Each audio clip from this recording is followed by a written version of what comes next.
আমাদের দেশ ভারতের কিছু একটা পার্ট হয়েছিল এবং তার পরবর্তীতে আমরা জলবায়ু পার্টটা দেখেছিলাম। এবার আমরা বাকি অংশটা এটা দেখছি। প্রথমে বলছে ভারতের মাটি সংক্রান্ত বলছে। তো মাটি কী জিনিস বলছে? মাটি হলো ভূপৃষ্ঠের উপরে একটি পাতলা স্তর যেখান থেকে উদ্ভিদ পুষ্টি পায়।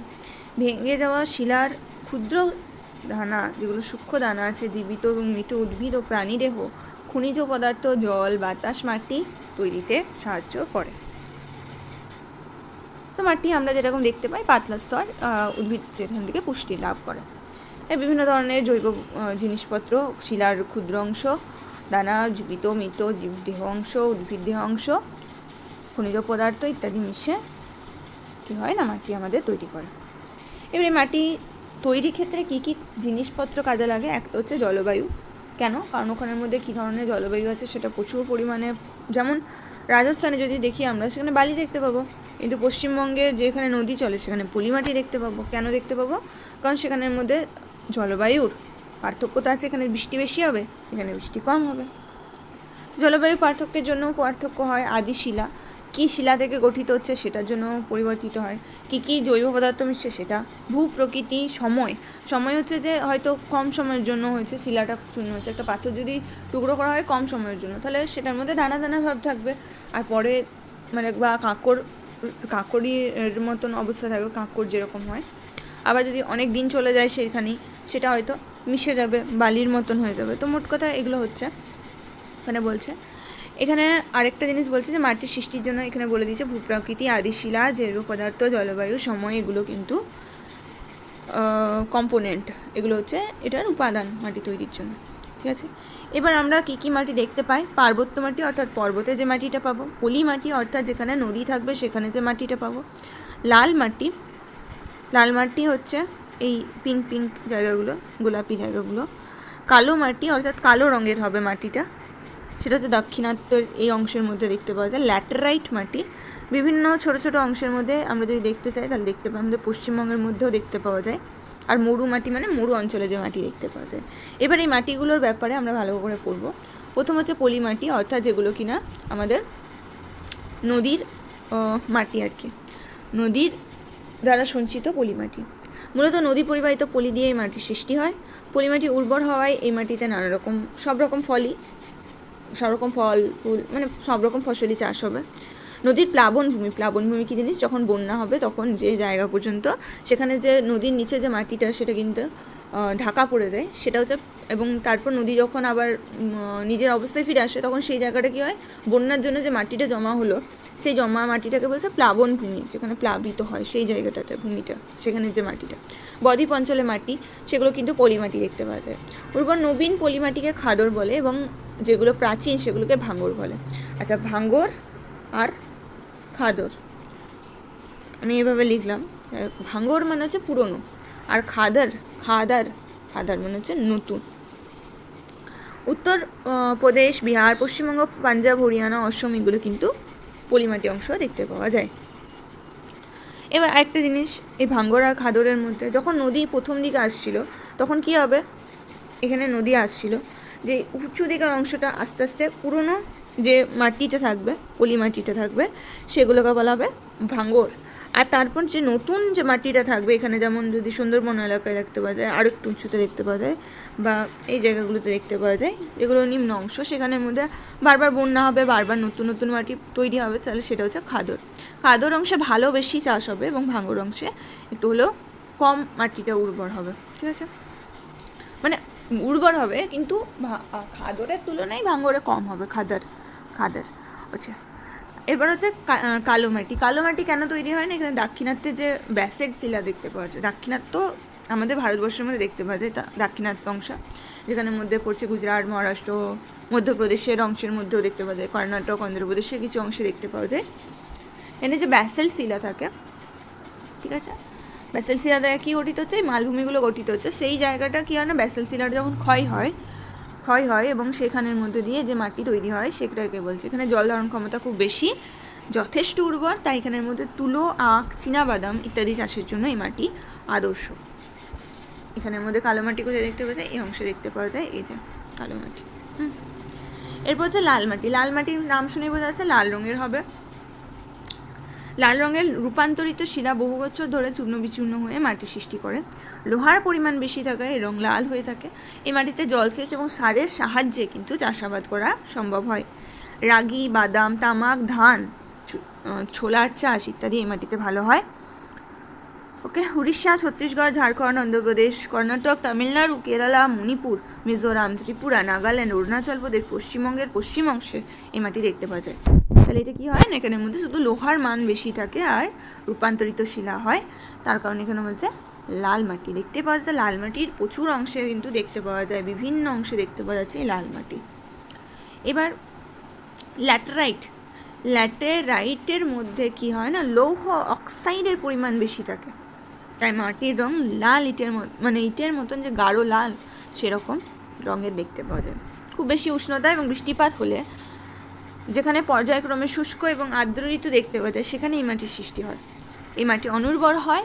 চিনেবাদাম, জোয়ার, বাজরা, রাগি এই মাটিতে চাষ করা হয়। ছোটনাগপুর মালভূমির পূর্বঘাট এবং পশ্চিমঘাট পর্বতের কিছু অংশ, মেঘালয় মালভূমির বেশিরভাগ অংশ এই ল্যাটেরাইট মাটি দিয়ে তৈরি হয়। মানে উষ্ণতাও বেশি, বৃষ্টিপাতও বেশি, এরকম অংশে লৌহ অক্সাইডের পরিমাণ বেড়ে যাওয়ায় এখানের মধ্যে লাল ল্যাটেরাইট মাটি দেখতে পাওয়া যাচ্ছে। এখানে এখানে এখানে এখানে এখানে মালভূমি অংশের মধ্যগুলোতেও দেখতে পাওয়া যাচ্ছে মোট কথা।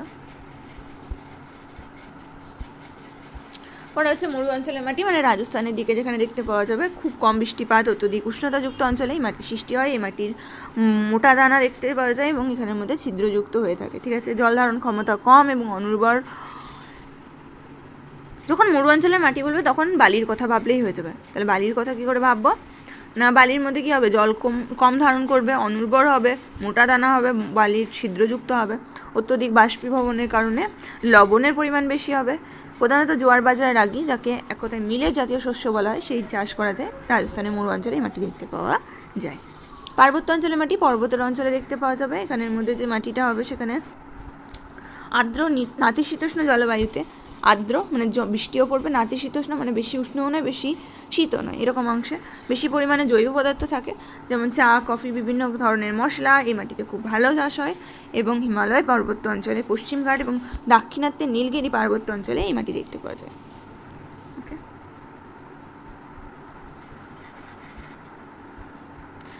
এবার হচ্ছে মাটির ক্ষয়। আমরা জানতাম মেঘালয়ের চেরাপুঞ্জি, মৌসিন নামে সবথেকে বেশি বৃষ্টি হয়। এছাড়াও চেরাপুঞ্জি নামক অঞ্চলেও বেশি বৃষ্টিপাত হয়। এই প্রচণ্ড বৃষ্টিতে কী হবে না, পাহাড়ের উপরের এই যে মাটিগুলো সেগুলো ধুয়ে চলে যাবে, এটাকেই বলছে মাটি ক্ষয়।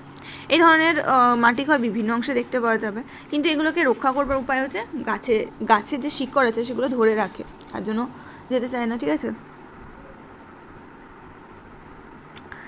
তবে মানুষের সৃষ্ট কারণে যেমন খনিজ পদার্থ তুলবার সময় মাটি প্রচুর ক্ষয়প্রাপ্ত হয়। পশুচারণের সময় কী হবে, মাটি ক্ষয় হবে, কেননা তৃণভূমিগুলো মানে হচ্ছে ঘাসগুলো খেয়ে নেবে, তার জন্য কী হবে না, মাটিটা যেটা ধরে রেখেছিলো যেমন গাছের শিকড়, সেই শিকড়গুলো মানে ঘাসের শিকড়গুলো সেগুলো চলে যাবে, তার জন্য এখানের মধ্যে মাটি সংরক্ষণ হবে না। মাটি সংরক্ষণ না হলে কী হবে, যখন বন্যা হতে পারে, মানে বন্যার যে সময় হয় সেই সময়ের মধ্যে মাটি ধুয়ে চলে যায়, এগুলো মাড ফ্লো যেটাকে বলে সেরকম হতে পারে। পাহাড়ের উপর থেকে সমস্ত কিছু ধুয়ে নিচের দিকে চলে আসবে, মাটির সাথে ভয়াবহ পরিস্থিতির সৃষ্টি হতে পারে। মাটি সংরক্ষণের ব্যাপারে বলছে, মাটির উপর স্তরে নানা জৈব পদার্থ থাকে, স্তর ক্ষয় হলে মাটি সাধারণত অনুর্বর হয়ে যায়, তাই আমাদের নানা প্রয়োজনে লেগে থাকে যেহেতু মাটি, তাই আমাদের মাটিগুলোকে সংরক্ষণ করা দরকার হয়। উদ্ভিদ জন্মানোর, চাষাবাদ, ঘরবাড়ি নির্মাণ, বিভিন্ন জীবের আবাসস্থল প্রভৃতি কারণে মাটি বিশেষ গুরুত্বপূর্ণ উপাদান। মাটি সংরক্ষণ তাই আমাদের করা দরকার, প্রয়োজনীয়। আচ্ছা, এরপরের চ্যাপ্টার হচ্ছে যখন মাটি পড়লাম তখন সেভাবে পড়তে হবে আমাদের স্বাভাবিক উদ্ভিদ কী কী দেখতে পাওয়া যায়। আমরা দুটো বলতে পারি, যে একটা হচ্ছে আমরা 3 ধরনের গাছের কথা বলতে পারি। এক, যেখানে সারা বছর সেসব গাছে সবুজ পাতা দেখতে পাওয়া যায়। 2 নম্বর, শীতের সময় যে গাছের পাতা ঝরে যায়, আর গ্রীষ্মের সময় যে গাছের পাতা মানে বর্ষার সময় যে গাছের পাতা আবার নতুনভাবে জন্ম নেয়। ঠিক আছে, আর একটা হচ্ছে মরু অঞ্চলে যে গাছের পাতা মানে যেখানে কাঁটা জাতীয় গাছ দেখতে পাওয়া যায়। তো এই ধরনের বিভিন্ন ধরনের হতে পারে, তার মধ্যে আমরা এইভাবে 3ভাবে বুঝতে পারি গাছগুলোকে। ভারতবর্ষেও এই 3 ধরনের গাছ দেখতে পাওয়া যায়। এখানে স্বাভাবিক উদ্ভিদের বিভিন্ন ধরনের লক্ষ্য বৈচিত্র্য আছে। আমরা যদি লক্ষ্য করি তাহলে বুঝতে পারবো। 5,000 রকমের গাছ দেখতে পাওয়া যায় ভারতের মধ্যে। স্বাভাবিক উদ্ভিদের নিজস্ব কিছু বৈশিষ্ট্য অনুসারে নামকরণ করা হয়েছে। স্বাভাবিক উদ্ভিদকে 5 ভাগে ভাগ করা হয়। স্বাভাবিক উদ্ভিদকে 5 ভাগে ভাগ করা হয়। আমি শুধু বুঝবার জন্য বললাম যে 3 ভাবে ওভাবে ভাবা যেতে পারে, কিন্তু এখানের মধ্যে 5 ভাগে ভাগ করেছে। এটাকে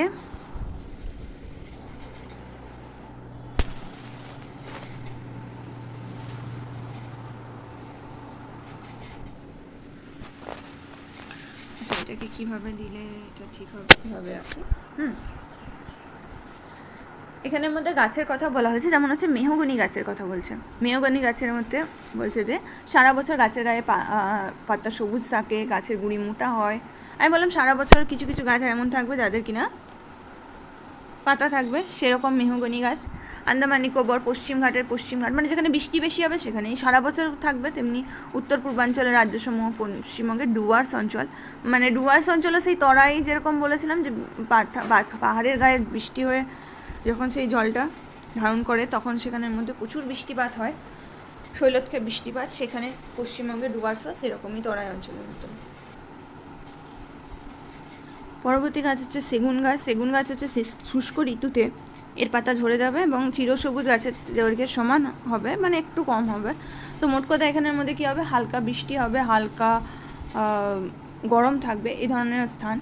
আর মানে সারা বছর বৃষ্টি হবে না বা প্রচুর বৃষ্টি হবে না, এরকম স্থানের মধ্যে হবে। তো সমগ্র গাঙ্গেয় সমভূমি পশ্চিমবঙ্গে, মানে গঙ্গার যে সমভূমি, বিহার, আসাম, ভারতের উপদ্বীপীয় মালভূমি, হিমালয়ের পাদদেশ, এইসব অঞ্চলে এই ধরনের গাছ দেখতে পাওয়া যায়। সেম আমরা যাব ক্যাকটাস। ক্যাকটাস হচ্ছে মরু অঞ্চলের গাছ হবে। তো মরু অঞ্চলের গাছে কী কী হতে পারে না, অত্যধিক বাষ্পীভবনের কারণে মাটি থেকে জল কম পাবে, তার কারণে এরা চাইবে যাতে বেশি পরিমাণে প্রস্বেদন না হয়, বা যেটা হচ্ছে বাষ্পীভবন বেশি না করতে হয়। তার কারণে কী করবে, এরা গাছের পাতা কখনো কখনো কাঁটায় পরিণত হবে। এবার যেখানে শুষ্ক অঞ্চল সেই জায়গাগুলোতে থাকবে রাজস্থান, গুজরাট, হরিয়ানা, পাঞ্জাবের উত্তর পশ্চিম অংশের মধ্যে এইসব গাছ দেখতে পাওয়া যাবে। পরবর্তী গাছ হচ্ছে যেগুলো হচ্ছে উপকূল অঞ্চলের মধ্যে, যেগুলো লবণাম্বু অরণ্য। উপকূল অঞ্চলের মধ্যে কীরকম দেখতে পাওয়া যাবে, যে যেখানের মধ্যে জোয়ার ভাটা হবে সেই জায়গাটা লবণাক্ত হওয়ার কারণে সেখানে ম্যানগ্রোভ জাতীয় গাছপালা দেখতে পাওয়া যায়। এখানে 25 থেকে 35 ডিগ্রি সেন্টিগ্রেড উষ্ণতা এবং বার্ষিক বৃষ্টিপাত 50 সেন্টিমিটারের মতন হয়ে থাকে। এখানের মধ্যে সুন্দরী, গরান, হেতাল, হোগলা, গোলপাতা এইসব গাছ দেখতে পাওয়া যায়। শ্বাসমূল এবং ঠেসমূলও দেখতে পাওয়া যায়। এবার পার্বত্য নাতিশীতোষ্ণ অঞ্চলের মধ্যে কী হয় না, পর্বতের মধ্যে না গরম না ঠান্ডা, এবং উপর দিকে গেলে কিছুটা হলে ঠান্ডা অবস্থান বেশি দেখতে পাওয়া যায়। তাই এখানের মধ্যে দিয়ে প্রচুর পরিমাণে উঁচু উঁচু গাছ দেখতে পাওয়া যায়। 1500 মিটারের বেশি উঁচু অঞ্চলের উপর দেখতে পাওয়া যায়, এবং 15 ডিগ্রি সেন্টিগ্রেডের কম উষ্ণতা তুষারপাত বা বৃষ্টিপাত হয়ে থাকে, যেটা হচ্ছে 50 থেকে 100 সেন্টিমিটার। মানে এখানের মধ্যে লম্বা লম্বা গাছ দেখতে পাওয়া যায়, সরলবর্গীয় গাছ বলা হয় এদেরকে, যেমন হচ্ছে pine, fir, spruce, birch, cedar, দেবদারু, ওক, লার্চ, পপলার, উইলো। এখানে যে পাতাগুলো হয় সেগুলো কীরকম হয়, যাতে বরফ যাতে তার উপর না জমা হয় সেই ধরনের পাতার যুক্ত গাছ দেখতে পাওয়া যায়। যেমন এখানে বলতে বলেছে যে এখানের মধ্যে পাতাগুলো সূচালো হওয়ায় বরফ জমে থাকতে পারে না, গাছগুলো দেখতে মোচার মতন হয়, সহজভাবে অনেক দূর পর্যন্ত উঠে যায় এবং কাণ্ড নরম হয়। হিমালয় পার্বত্য অঞ্চলে জম্মু কাশ্মীর, হিমাচল প্রদেশ, উত্তরাখণ্ড, সিকিম, দার্জিলিং, অরুণাচল প্রদেশ, নীলগিরি, আনাইমালাই পর্বতের কিছু অংশের মধ্যে এই গাছ দেখতে পাওয়া যায়। এবার হচ্ছে আমাদের অরণ্য সংরক্ষণ। আমাদের গাছকে বাঁচানো উচিত, কারণ এই গাছের মধ্যে দিয়ে কী হবে, আমাদেরকে অক্সিজেন দেয়, আমাদের বিভিন্ন আয়ুর্বেদিক ওষুধ দেয়, অনেক ধরনের কারণ আছে। তাছাড়াও যেমন এই গাছের বিভিন্ন কাণ্ড আমাদের বিভিন্ন কাজে লাগে থাকে, ফল দেয়, ফলগুলো কাজে লাগে। এখানের মধ্যে এই সমস্ত কিছুই আছে। পরিবেশের ভারসাম্য রক্ষা করতে গাছ প্রচুরভাবে দরকারি, তাই আমাদের গাছ রক্ষা করা দরকার। এখানের মধ্যে এর পরের দিকে যেটা দেওয়া হচ্ছে সেটা হচ্ছে কিছু এমন গাছ যেগুলো কিনা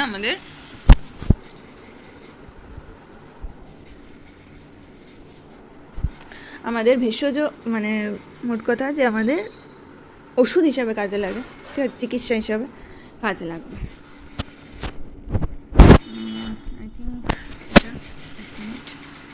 এভাবে ঠিক হয়ে যাবে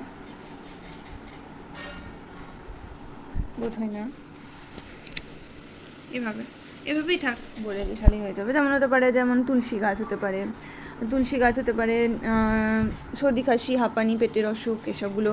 নিম গাছ হতে পারে দাঁত ত্বক চুল লিভার এসবের জন্য।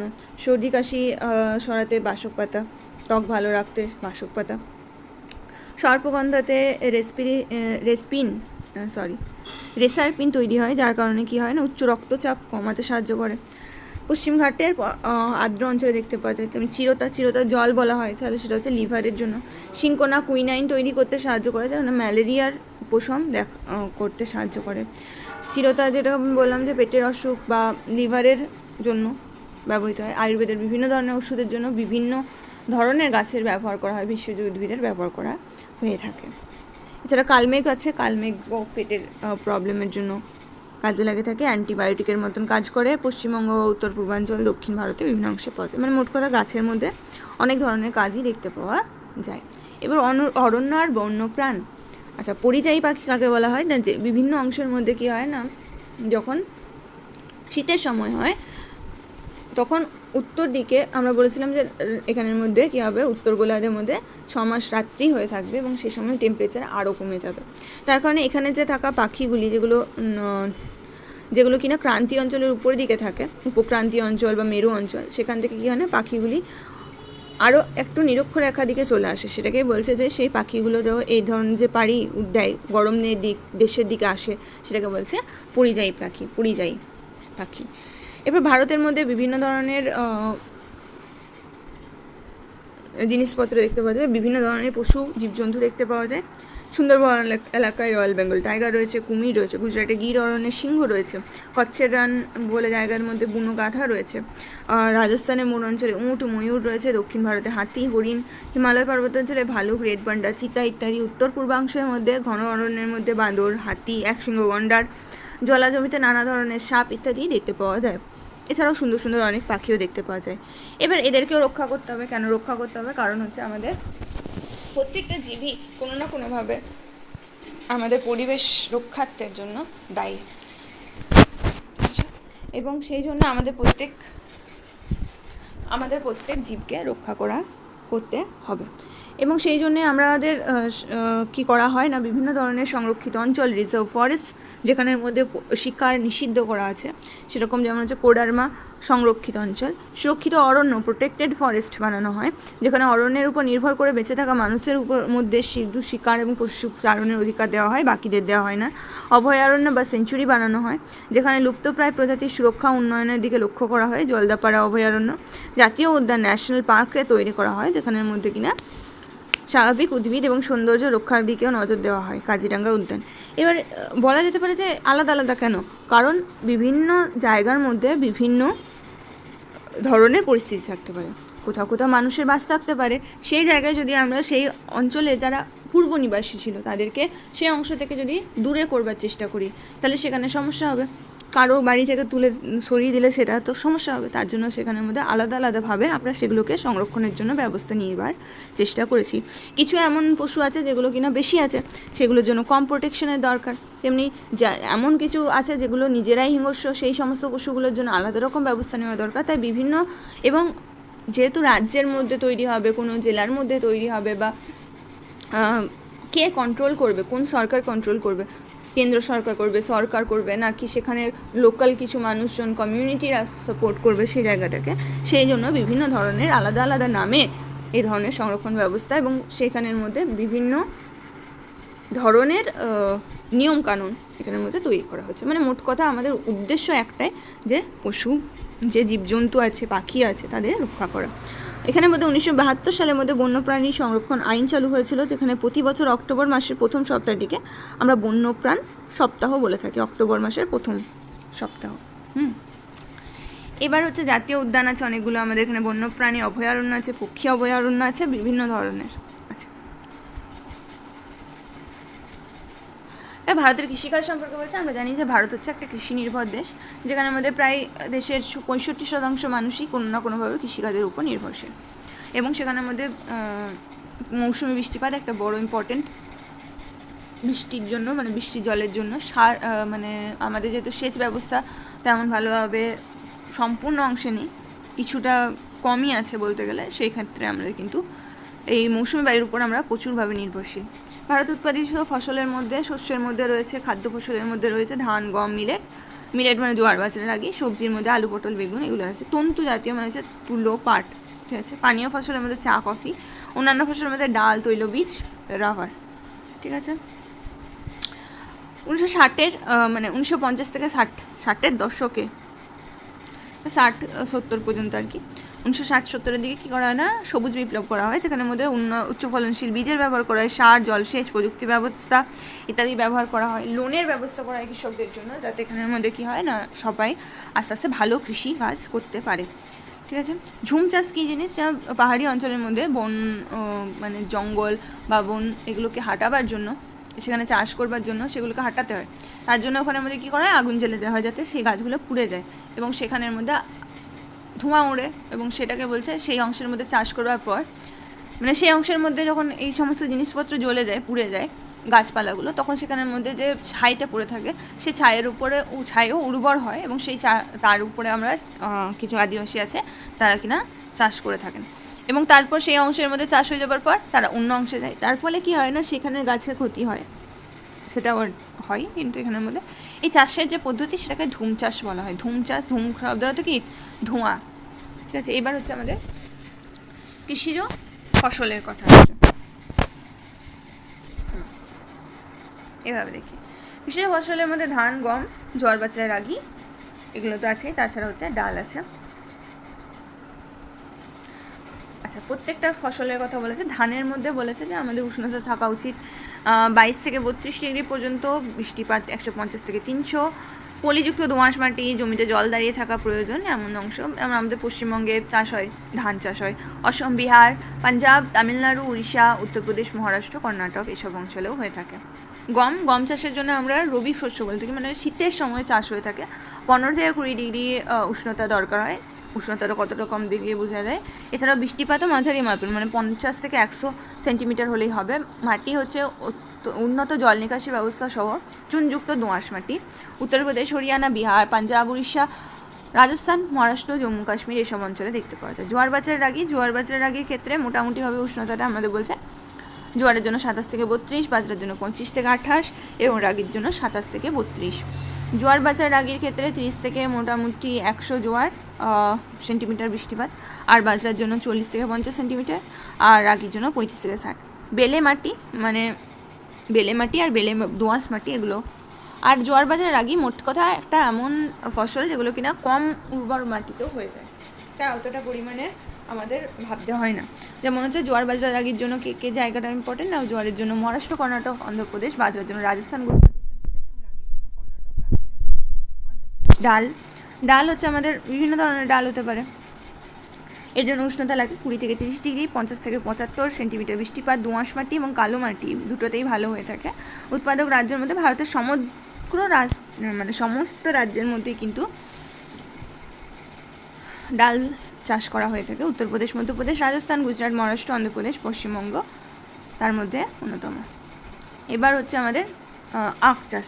আখের জন্য প্রচুর বৃষ্টিপাত লাগে, প্রায় 100 থেকে 150 সেন্টিমিটার। উষ্ণতা লাগে 25 থেকে 30 ডিগ্রি সেন্টিগ্রেড, এবং মাটি উন্নত জল নিকাশি ব্যবস্থাযুক্ত হতে হবে। নাইট্রোজেন এবং পটাশ সমৃদ্ধ দোআঁশ মাটি হতে হবে। উত্তরপ্রদেশ, বিহার, পাঞ্জাব, রাজস্থান, মহারাষ্ট্র, কর্ণাটক, তামিলনাড়ু এইসব জায়গাগুলো। এবার আখ আমরা কী জন্য ব্যবহার করি, চিনি তৈরি করতে ব্যবহার করে থাকি। পাটের জন্য হচ্ছে 28 থেকে 36 ডিগ্রি সেন্টিগ্রেড উষ্ণতা পর্যন্ত 150 থেকে 200 সেন্টিমিটার বৃষ্টিপাতের দরকার হয়। পলিযুক্ত কাদামাটি এবং দোআঁশ মাটি রয়েছে, এবং পশ্চিমবঙ্গ, বিহার এবং উড়িষ্যার মধ্যে এগুলো চাষ করা হয়ে থাকে। তুলো কোথায় চাষ হয়, আমরা বলেছিলাম যে ব্যাসাল্ট, যেখানে মধ্যে ব্যাসাল্ট শিলা থেকে কালো মাটি তৈরি হচ্ছে সেই জায়গার মধ্যে। যেমন হতে পারে মহারাষ্ট্র, গুজরাট, মধ্যপ্রদেশ, তামিলনাড়ু, পাঞ্জাব, হরিয়ানা। উন্নত জল নিকাশি ব্যবস্থা সম্পন্ন চুন এবং ফসফেটযুক্ত কালো মাটির উপর এতে ভালো চাষ হয়। 20 থেকে 35 ডিগ্রি উষ্ণতা আর 50 থেকে 100 সেন্টিমিটারের বৃষ্টিপাত। চা আর কফি দুটোর যদি আমি ভালো করে দেখি তাহলে এরকম হবে যে 150 সেন্টিমিটার থেকে 200 সেন্টিমিটার মতো বৃষ্টিপাত হলেই চলবে। যেখানে চায়ের ক্ষেত্রে 20 থেকে 30 ডিগ্রি সেন্টিগ্রেড উষ্ণতা দরকার, তেমনি কফির ক্ষেত্রে। চা আর কফির জন্য কী দরকার না, চা আর কফির জন্য আমরা বিভিন্ন অংশ দেখতে পাই। যে চা যেমন দেখতে পাই যে উত্তর পূর্ব অংশে, যেমন হচ্ছে আসাম, পশ্চিমবঙ্গে দার্জিলিং, তারপরে কর্ণাটক, কেরালা, তামিলনাড়ুতেও দেখতে পাওয়া যায়। কিন্তু কফিটা জেনারেলি দক্ষিণ ভারতে চাষ হয়, কর্ণাটক, কেরালা, তামিলনাড়ুর মধ্যে চাষ হয়ে থাকে। ব্যাস এটা ছিল আমাদের এই চ্যাপ্টারটা। এরপর হচ্ছে জনজাতি। জনজাতি মানে হচ্ছে সেখানে আদিবাসী যারা সেই অংশের মধ্যেই বসবাস করতো তাদেরকে বলা হতো সেখানে আদিবাসী। শিকার, পশুপালন, ফলমূল সংগ্রহ করে সেই অঞ্চলের মধ্যেই বাস করে। যেমন আমাদের ভারতে যদি আদি জনগোষ্ঠী দেখতে পাওয়া যায়, আমরা ভারতে আমি প্রথমে বলবো সাঁওতালদের কথা, কারণ আমাদের এটা পশ্চিমবঙ্গের মধ্যে রয়েছেন, ঝাড়খণ্ড, উড়িষ্যার মধ্যেও এরা রয়েছে। তৃতীয় বৃহত্তম আদিবাসী গোষ্ঠী, এখানে ভাষা হচ্ছে সাঁওতালি এবং কৃষি শিল্পকর্মীকেরা। এবার যেটা হচ্ছে আমরা বৃহত্তম যে গোষ্ঠীটা দেখতে পাই সেটার নাম হচ্ছে গোন্ড, যেটা কিনা মধ্যপ্রদেশ, ছত্তিশগড়, অন্ধ্রপ্রদেশের মধ্যে যারা থাকেন এবং বৃহত্তম আদিবাসী গোষ্ঠী হিসেবে তারা পরিচিত। বর্তমানে স্থায়ীভাবে যারা চাষবাসও করেন। এবার যদি আমরা বলি যে মেঘালয়ের দিকে যদি যাই, তাহলে মেঘালয়ের মধ্যে আমরা কী পেয়েছিলাম, গারো খাসি জয়ন্তিয়া পাহাড়, সেই নামেই গারো নামে একটা গোষ্ঠী দেখতে পাওয়া যায় মেঘালয়ের গারো পাহাড়ের মধ্যে, যেখানে এদের ভাষাও গারো এবং অস্থায়ী কৃষিজীবী, শিকার, মাছ ধরা এইসব কাজ করে থাকেন এরা। এবার আমরা দেখলাম সাঁওতাল হচ্ছে তৃতীয় এবং গোন্ড হচ্ছে প্রথম। এবং তাহলে দ্বিতীয় হচ্ছে ভিল যারা থাকেন মধ্যপ্রদেশ, গুজরাট, রাজস্থানের মধ্যে, ভাষা ভিলি এবং দ্বিতীয় বৃহত্তম আদিবাসী গোষ্ঠী এবং বর্তমানে চাষাবাদ তাদের প্রধান জীবিকা। মানে মোট কথা সাধারণ মানুষের যেরকমভাবে মানে শহরের এলাকায় যেরকম থাকে মানুষ চাষবাস করে সেরকম হিসাবেই চলে এসেছেন এরা। এবার যদি আমরা উত্তর দিকে যাই তাহলে তা পাবো কিন্নার বলে, যেটা কিনা হিমাচল প্রদেশে তারা বসবাস করেন এবং এদের ভাষা হচ্ছে কিন্নারি এবং পশুপালক গোষ্ঠী এরা। এবার দক্ষিণ দিকে যদি যাই তাহলে চঞ্চু নামে আমরা একটা গোষ্ঠী পাই, যারা কিনা অন্ধ্রপ্রদেশে বাস করেন। চেঞ্চু ভাষা বলেন বা তেলেগু ভাষা ব্যবহার করে এরা। শিকার, ফলমূল সংগ্রহ এদের প্রধান জীবিকা। টোডা হচ্ছে নীলগিরি পাহাড়ের ভাষা হচ্ছে যাদের টোডা তামিল এবং পশুপালন প্রধান তাদের জীবিকা। এছাড়া আমরা যদি যাই তাহলে আন্দামান নিকোবরের মধ্যে আমরা দেখতে পাই জারোয়া বলে একটা গোষ্ঠী, যেখানে দক্ষিণ আন্দামানী ভাষা এবং শিকার, ফলমূল সংগ্রহ এদের ইম্পর্টেন্ট। এবার কেন এদেরকে সংগ্রহ করতে বলা হচ্ছে, এটা যদি আমি বলি তাহলে এরকম দাঁড়াচ্ছে যে আমরা সাধারণ যারা বর্তমানে গোষ্ঠী রয়েছে তারা কী করছে না, বিভিন্ন নতুন জিনিসপত্রের দিকে আমরা গিয়ে থাকি, রাইট। যেমন হতে পারে আমরা কৃষিকাজের উপর নির্ভর করে সাধারণ মানুষ, তারপর কিছু মানুষ চাকরি করে, কিছু মানুষ ব্যবসা করে, কিছু মানুষ ব্যাংক ব্যবস্থার সাথে যুক্ত, তারপর কেউ কম্পিউটারের বিভিন্ন ধরনের কাজ যেগুলো আছে সেই ধরনের কাজে, অফিস কাজে যুক্ত। কিন্তু এরা কি জিনিস না, এরা এমনই আদি গোষ্ঠী যারা কিনা সাধারণ মানুষের সাথে মেলাতে পারে না, কারণ অনেক বছর পরও স্বাধীনতার আমরা কি হয় না, এরা যেহেতু জঙ্গলের মধ্যে থাকে এমন কিছু গোষ্ঠী আছে যারা কিনা সাধারণ মানুষ যেরকমভাবে কাজ করে তার তুলনায় আলাদাভাবেই থাকে, মানে যারা চাষবাস করাকেও খারাপ কাজ বলে মনে করে থাকেন, তাদের মধ্যে এ ধরনের সংস্কার থাকে অনেক গোষ্ঠীর মধ্যে এখনও এমন গোষ্ঠী আছে এবং তাদের সংখ্যাও প্রচুর কম। তাই তাদেরকে রক্ষা করবার জন্য ভারতের বিভিন্ন ধরনের আইন কানুন ব্যবস্থা নেওয়া হয় যাতে তাদেরকে সাহায্য করা যেতে পারে। তারা জেনারেলি মানে খাদ্য সংগ্রহের উপর বেশি নির্ভর করে, শিকারের উপর বেশি নির্ভর করে থাকে। আমাদের ভারত হচ্ছে ধর্মনিরপেক্ষ দেশ, সেখানের মধ্যে বিভিন্ন ধরনের ধর্ম রয়েছে, হিন্দু, ইসলাম, খ্রিস্টান, জৈন, বৌদ্ধ, শিখ প্রভৃতি বিভিন্ন ধরনের ধর্মের মানুষ এখানের মধ্যে বসবাস করেন। আদি জনগোষ্ঠীর মানুষেরা আবার প্রাকৃতিক শক্তি, জীবজন্তু, গাছপালার উপাসনাও করে থাকেন, ঠিক আছে।